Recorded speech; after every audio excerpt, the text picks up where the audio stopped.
When I've been building applications with large language models, I don't think I've ever come to the prompt that I ended up using in the final application on my first attempt. And this isn't what matters. As long as you have a good process to iteratively make your prompt better, then you'll be able to come to something that works well for the task you want to achieve. You may have heard me say that when I train a machine learning model, it almost never works the first time. In fact, I'm very surprised if the first model I trained works. I think with prompting, the odds of it working the first time is maybe a little bit higher, but as Isa is saying, doesn't matter if the first prompt works. What matters more is the process for getting to prompts that works for your application. So with that, let's jump into the code and let me show you some frameworks to think about how to iteratively develop a prompt. All right. So if you've taken a machine learning class with me before, you may have seen me use a diagram saying that with machine learning development, you often have an idea and then implement it. So write the code, get the data, train your model, and that gives you an experimental result. And you can then look at that output, maybe do error analysis, figure out where it's working or not working, and then maybe even change your idea of exactly what problem you want to solve or how to approach it, and then change implementation and run another experiment and so on, and iterate over and over to get to an effective machine learning model. If you're not familiar with machine learning and haven't seen this diagram before, don't worry about it, not that important for the rest of this presentation. But when you are writing prompts to develop an application using an LLM, the process can be quite similar, where you have an idea for what you want to do, the task you want to complete, and you can then take a first attempt at writing a prompt that hopefully is clear and specific, and maybe, if appropriate, gives the system time to think. And then you can run it and see what result you get. And if it doesn't work well enough the first time, then the iterative process of figuring out why the instructions, for example, were not clear enough, or why it didn't give the algorithm enough time to think, allows you to refine the idea, refine the prompt, and so on, and to go around this loop multiple times until you end up with a prompt that works for your application. This too is why I personally have not paid as much attention to the internet articles that say 30 perfect prompts, because I think there probably isn't a perfect prompt for everything under the sun. It's more important that you have a process for developing a good prompt for your specific application. So let's look at an example together in code. I have here the starter code that you saw in the previous videos. I have import OpenAI, import OS. Here we get the OpenAI API key, and this is the same helper function that you saw as last time. And I'm going to use as the running example in this video the task of summarizing a fact sheet for a chair. So let me just paste that in here. And feel free to pause the video and read this more carefully in the notebook on the left if you want. But here's a fact sheet for a chair with a description saying it's part of a beautiful family of mid-century inspired and so on. Talks about the construction, has the dimensions, options for the chair, materials, and so on. Comes from Italy. So let's say you want to take this fact sheet and help a marketing team write a description for an online retail website. Let me just quickly run these three, and then we'll come up with a prompt as follows. And I'll just paste this in. So my prompt here says, your task is to help a marketing team create the description for a retail website of the product based on a technical fact sheet, write a product description, and so on, right? So this is my first attempt to explain the task to the large language model. So let me hit Shift-Enter, and this takes a few seconds to run. And we get this result. It looks like it's done a nice job writing a description, introducing a stunning mid-century inspired office chair, perfect edition, and so on. But when I look at this, I go, boy, this is really long. It's done a nice job doing exactly what I asked it to, which is start from the technical fact sheet and write a product description. But when I look at this, I go, this is kind of long. Maybe we want it to be a little bit shorter. So I have had an idea. I wrote a prompt, got a result. I'm not that happy with it because it's too long.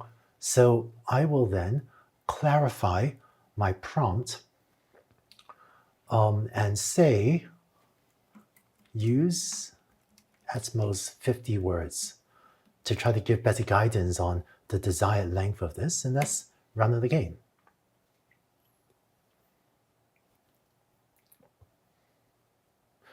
Okay, this actually looks like a much nicer short description of the product. Introducing our mid-century inspired office chair, and so on. 5 view, just, yeah, both stylish and practical. Not bad. And let me double check the length that this is. So I'm going to take the response, split it according to where there's spaces, and then print out the length. So it's 52 words. It's actually not bad. Large language models are okay, but not that great at following instructions about a very precise word count. But this is actually not bad. Sometimes it will print out something with 60 or 65 and so on words, but it's kind of within reason. Some of the things you could try to do would be to say use at most 3 sentences.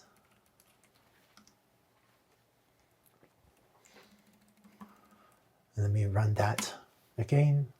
But these are different ways to tell the large language model what's the length of the output that you want. So this is 1, 2, 3. I count 3 sentences. Looks like I did a pretty good job. And then I've also seen people sometimes do things like, I don't know, use at most 280 characters.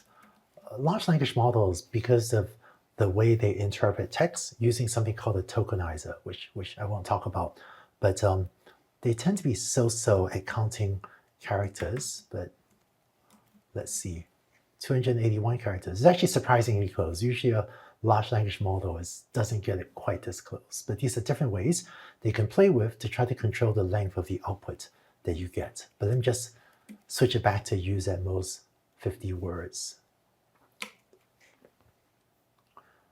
And there's that result that we had just now.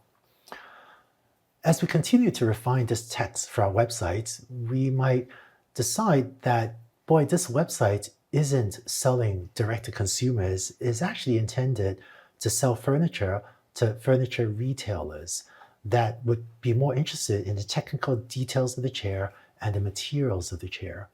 In that case, you can take this prompt and say, I want to modify this prompt to get it to be more precise about the technical details. So let me keep on modifying this prompt. And I'm going to say, this description is intended for furniture retailers, so it should be technical and focus on materials products are constructed from. Well, let's run that. And let's see.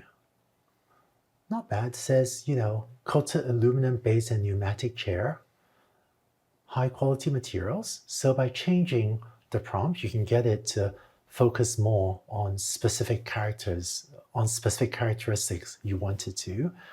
And when I look at this, I might decide, at the end of the description, I also wanted to include the product IDs. So the 2 offerings of this chair, SWC110, SOC100. So maybe I can further improve this prompt. And to get it to give me the product IDs, I can add this instruction at the end of the description, include every 7-character product ID in the technical specification. And let's run it and see what happens.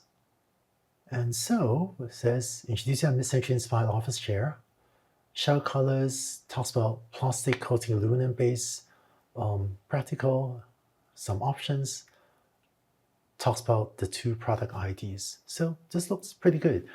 And what you've just seen is a short example of the iterative prompt development that many developers will go through. And I think a guideline is, in the last video, you saw Isa share a number of best practices. And so what I usually do is keep best practices like that in mind, be clear and specific, and if necessary, give the model time to think. With those in mind, it's worthwhile to often take a first attempt at writing a prompt, see what happens, and then go from there to iteratively refine the prompt to get closer and closer to the result that you need. And so a lot of the successful prompts that you may see used in various programs was arrived at an iterative process like this. Just for fun, let me show you an example of a even more complex prompt that might give you a sense of what ChatGPT can do, which is I've just added a few extra instructions here. After the description, include a table that gives the product dimensions, and then format everything as HTML. So let's run that. And in practice, you would end up with a prompt like this really only after multiple iterations. I don't think I know anyone that would write this exact prompt the first time they were trying to get the system to process a fact sheet. And so this actually outputs a bunch of HTML. Let's display the HTML to see if this is even valid HTML and see if this works. And I don't actually know if it's going to work, but let's see. Oh, cool. All right, looks like it rendered. So it has this really nice looking description of a chair, construction, materials, product dimensions. Oh, it looks like I left out the use at most 50 words instruction. So this is a little bit long, but if you want that, you can even feel free to pause the video, tell it to be more succinct and regenerate this and see what results you get. So I hope you take away from this video that prompt development is an iterative process. Try something, see how it does not yet fulfill exactly what you want, and then think about how to clarify your instructions, or in some cases, think about how to give it more space to think to get it closer to delivering the results that you want. And I think the key to being an effective prompt engineer isn't so much about knowing the perfect prompt, it's about having a good process to develop prompts that are effective for your application. And in this video, I illustrated developing a prompt using just one example. For more sophisticated applications, sometimes you will have multiple examples, say a list of 10 or even 50 or 100 fact sheets, and iteratively develop a prompt and evaluate it against a large set of cases.